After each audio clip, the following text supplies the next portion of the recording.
So imagine for a second that you are bleeding out in the absolute pitch dark of this collapsed acidic temple. Oh man, just a nightmare scenario. Right. You have exactly one hit point left to your name. Hmm. Your armor is literally melting off. Your muscles are completely giving out. And then out of the shadows steps a dwarven god of greed. Naturally. And he's singing this highly personalized, really sinister rendition of Frank Sinatra's My Way. It is so bizarre, but so good. It's wild. So welcome to this deep dive, everyone. Today, our mission is to unpack Session 2 of what is honestly just an incredibly dense, high-stakes Sword Coast campaign. Yeah, we have a massive stack of sources in front of us for this one. We really do. We've got the official recaps, the character compendiums, and even the Dungeon Master's own handwritten quest notes. These are just fascinating to read through. Oh, absolutely. And the goal here is to figure out how a group of just, everyday adventurers goes from swinging swords at local monsters to functioning as actual pawns in this massive psychological proxy war between cosmic deities. Right, because the transition you're talking about happens with just terrifying speed in these notes. It really does. I mean, we are looking at a literal masterclass in tabletop design here. The scope of the world expands so rapidly that the players, well, they barely have time to process the danger before the ground literally crumbles beneath them. Yeah. It's not about simply clearing a dungeon anymore. It's really about how the psychological weight of the entire universe presses down on these specific, deeply flawed characters. Which is such a good point. Let's unpack the mechanics of that pressure, actually. Good. Looking at these character notes, this campaign operates way less like a traditional fantasy adventure and more like a really intense group therapy session. Yeah, exactly. But, a therapy session where the clinicians are literal gods and devils, the universe is actively trying to erase you. And the primary coping mechanism everyone relies on is just a broadsword. A broadsword and maybe some panic? I mean, we can trace the beginning of that psychological pressure to the very first encounter of Session 2, right at the Dwarven Excavation site in the Sword Mountains. Right, the prospectors. Yeah, Dazlin and Norbus. The party arrives because these two dwarf prospectors ask them to clear out the ancient ruins of a temple dedicated to Abbathor. And Abbathor is the dwarven god of greed, for those keeping track. Exactly. They want to clear it so they can get back to mining, but the huge problem is the structural integrity of this temple is entirely compromised. Yeah, the dwarves basically slap together some super temporary wooden supports just to keep the roof from caving in on their heads. Which is not safe at all. No, not at all. And here is where the Dungeon Master makes this just brilliant design choice. Instead of having the players roll of standard 20-sided die to see if they accidentally knock over a support beam, the DM introduces a physical Jenga tower to the gaming table. I love this so much. It completely bypasses the abstract nature of character stats entirely, and it essentially attacks the player's central nervous system. Yes. In standard tabletop mechanics, a character might have really high dexterity, but if the player rolls a 2, the character fails. Right. By using a Jenga tower to simulate those fragile supports that Dazlin and Norbus built, the DM maps the structural integrity of the ruins directly to the actual physical tremors in the player's hands. It's so mean, but so effective. Whenever a character takes a risky action, the player has to pull a block. But wait, doesn't that inherently punish a player who just happens to have shaky hands in real life, regardless of how agile their fantasy character is supposed to be? Well, yes, but that friction is exactly the point. It strips away the safety net of the character sheet. Oh, I see. The Dungeon Master is actively trying to force the players to internalize the precariousness of the environment. Every single step they take in that temple, every swing of a weapon, has to be measured against a real-world physical consequence. Because if the tower falls, it triggers a massive cave-in in the game. The characters take blunt force trauma, they start bleeding out. It's just a slow, agonizing drain on their resources. I kind of look at this like playing the game operation, except, if your tweezers touch the sides, tons of ancient dwarven rock just crush your alter ego. That is a perfect analogy. And then, of course, you throw combat into that claustrophobic, terrifying environment. Right, the oozes. Yeah, they are forced to fight 2 ochre jellies. And these are massive, acidic, amoeba-like monsters that literally dissolve organic matter. Gross. And worse, they split into smaller copies of themselves when you hit them with certain weapons. I mean, fighting an acidic amoeba is a total nightmare on an open field. But fighting one while trying not to bump the crumbling ceiling, that is torturous. Absolutely. There's this one specific beat in the combat notes where an ochre jelly drops from the ceiling directly onto Vitrovia. And for those needing a quick lore refresher, Vitrovia is the party's tiefling druid. So she draws her magic from nature, but she has this demonic infernal lineage, and she is just trapped in close quarters combat with this acid monster in a collapsing tunnel. And you have to imagine the exhaustion the players feel navigating that Jenga mechanic perfectly mirrors the sheer physical exhaustion of their characters. They're just totally battered. Right. Their defenses, both mental and physical, are completely depleted. By the end of this agonizing battle, Whiffer, who is the party's Aasimar fighter, a warrior with celestial angelic blood, he barely survives. Yeah, he is clinging to a single hit point. One hit point. Remains a stiff breeze or like a stubbed toe would drop him into a coma. And the DM uses this extreme state of vulnerability to trigger a surreal tonal whiplash, because this is when the Sinatra god makes his entrance. It's just such an unexpected pivot. Abbathor, the evil dwarven god of greed, physically manifests inside the ruined temple. And he doesn't manifest in a traditional booming voice from the heavens way. He delivers a corporate recruitment pitch. Yes. The source text actually has the lyrics the DM wrote. He sings a parody of Frank Sinatra's My Way. He's standing there crooning lines like, I mind it my way, and with pickaxe sharp and burning flame, the earth revealed its heart of gold. It's hilarious, but also deeply unsettling, because that musical number masks a highly manipulative psychological tactic. Right. Abbathor totally ignores the rest of the party and specifically targets Boris, the human cleric. He zeroes in on the weakest link in the room. Because Boris currently follows Talos, the god of destruction. Exactly. And Abbathor's pitch is a masterclass in comparative marketing.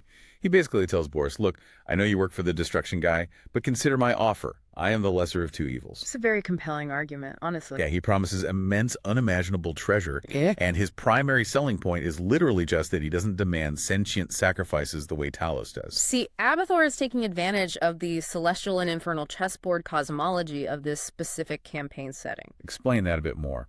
Well, the gods in this DM's world are not distant observers just answering an occasional prayer. They are desperate, aggressive, corporate headhunters operating on the ground. Wow. They are actively trying to manipulate these specific, low-level mortals to tip the cosmic scales in their favor before their rival deities can. I have to challenge Boris's reaction here, though, because Boris rigidly turns down the gold. He completely rejects Abbathor and sticks to his faith in Talos. He does. But is Boris actually making a righteous choice? I mean, by rejecting a god who just wants to hoard shiny rocks in order to stay loyal to a god of chaotic, violent destruction, isn't he just stubbornly clinging to the devil he knows? You are attempting to apply modern, rational morality to a character bound by a survival trauma contract. Oh, interesting. If you look at Boris's background in the compendium, he is a former pacifist healer who survived a horrific shipwreck. Right, the shipwreck. And he believes Talos caused that wreck and then subsequently saved him from it. So his devotion is not born of a logical assessment of which God is better for the world. Exactly. It's a symptom of deep psychological conditioning. Rejecting Abbathor isn't some triumph of good. It just proves Boris can't see a way out of his theological hostage situation yet. That makes a lot of sense.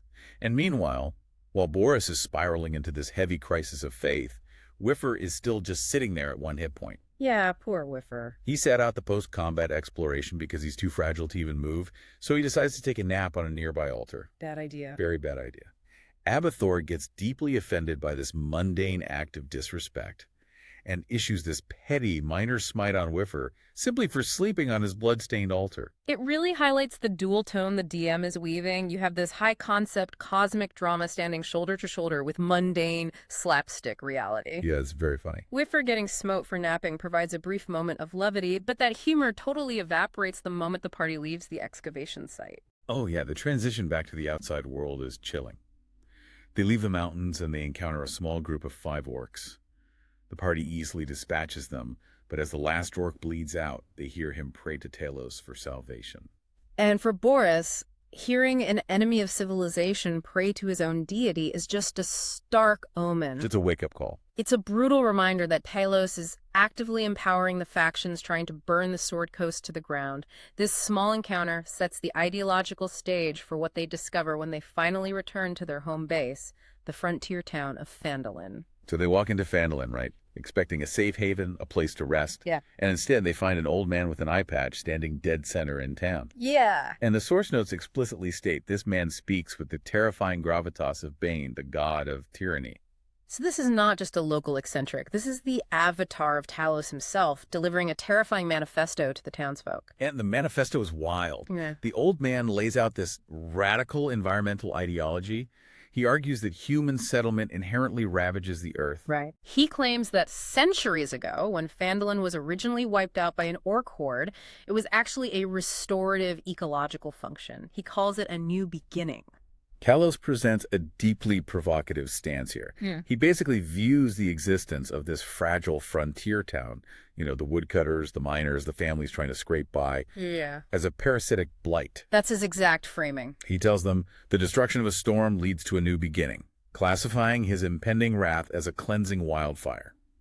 It really forces the players to engage with a viewpoint where they and the very people they are protecting are the invasive species. He co-opts the language of natural renewal to justify total annihilation. The storm of destruction the players have heard whispers about in previous sessions, it's no longer a vague prophecy. It's here. It is an active, organized assault. You have the cult of Talos operating on the ground with a cohesive philosophy, and then you have the aerial threat. Which happens right on cue. With the old man's speech finishing, Talos demands praise. Lightning cracks across the sky, the avatar vanishes, and suddenly a massive blue dragon named Solot flies over the town, bellowing. The timing is impeccable. And the notes mention a very specific, bizarre detail about this dragon. It has a mysterious artifact pierced directly through its septum. Yeah, that detail is crucial. An artifact in the septum implies pain compliance and directional control. Oh, wow. It signifies that Solot is not just some wild beast hunting for food. The dragon is a manufactured weapon, controlled and augmented by the cult of Talos. That's terrifying. The threat facing the Sword Coast is heavily militarized. So my question is, how does a town of maybe 50 log cabins possibly mount a defense against an ideology that commands a weaponized dragon and views their total incineration as planetary healing? Well, realistically, they can't. The social and political structure of Phandalin instantly begins to buckle under the pressure, and the town looks to their leadership, which brings us to Mayor Harbin Wester. Oh, man. Mayor Harbin Wester is just the absolute pinnacle of cowardly, self-serving bureaucracy. He really is. Following the dragon sighting, the whole town is gripped by panic.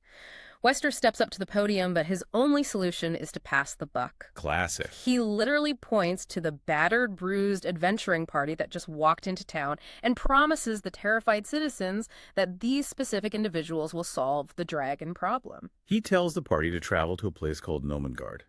His logic is essentially, go find some cunning gnome inventors. I am sure they have a magical anti-aircraft gun that can shoot down a dragon. It's so absurd. It's pure desperation disguised as civic delegation. And Wester's cowardice forces the party into a crucible, because the session officially ends with the characters reaching level 2. Right.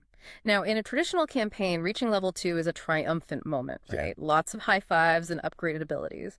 But the DM subverts this entirely by ending the session on a series of tense, isolated cliffhangers that expose the massive internal fractures within the group. Yeah, hitting level 2 for this party is not about getting stronger. It's really about leveling up their trauma. Exactly. Let's look at how isolated they are in these final moments. First, we have Reedier, the party's fighter. Now, usually a martial fighter represents peak physical conditioning. Right. But Reedier's body is actively rebelling against him. He's struggling to contain this infernal transformation while housing Zarathos, the spirit of vengeance, inside his mind.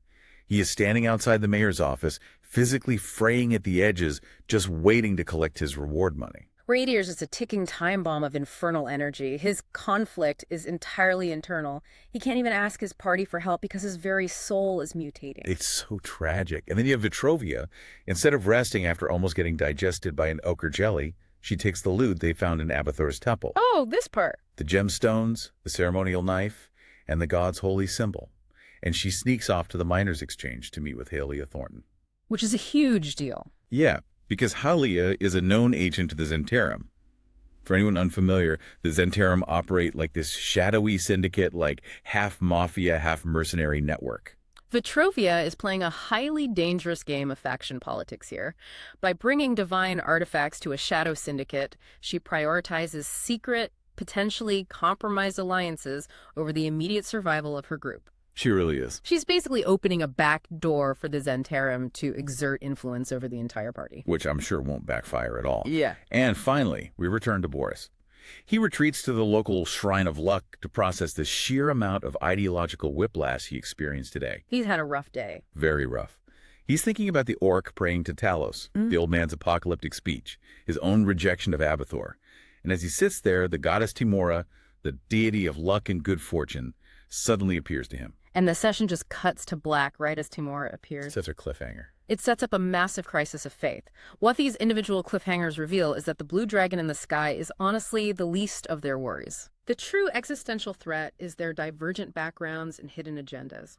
They are balancing infernal mutations, shadow syndicate alliances, and profound theological betrayals, all while an entire town expects them to magically save the world.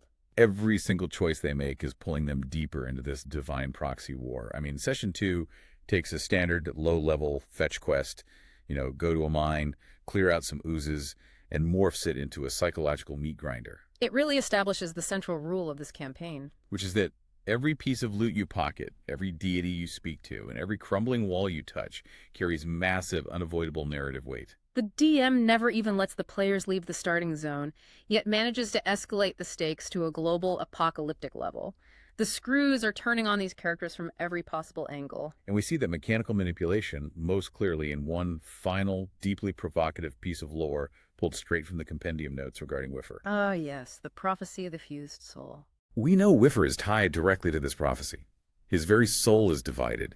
He carries the radiant, Aasimar half of the soul, while his twin sister Whiffla carries the infernal, devil-touched half. Right. And the prophecy dictates that these two halves must eventually unite to forge a path to save the Sword Coast. But a prophecy implies a destiny that was written, codified, and set into motion long before Whiffer ever picked up a sword or rolled a single die. Exactly. So here's the question you have to ask yourself after dissecting the events of Session 2. If the gods, the shadow syndicates, and the avatars of destruction are actively pulling the strings, manipulating the party's every single step to trigger this prophesied Armageddon, do these heroes actually possess free will? Yeah. Or are their very souls just pre-programmed weapons waiting to be detonated the second a deity moves them to the right square on the chessboard? Will they actually get to do it their way, or has the song already been written?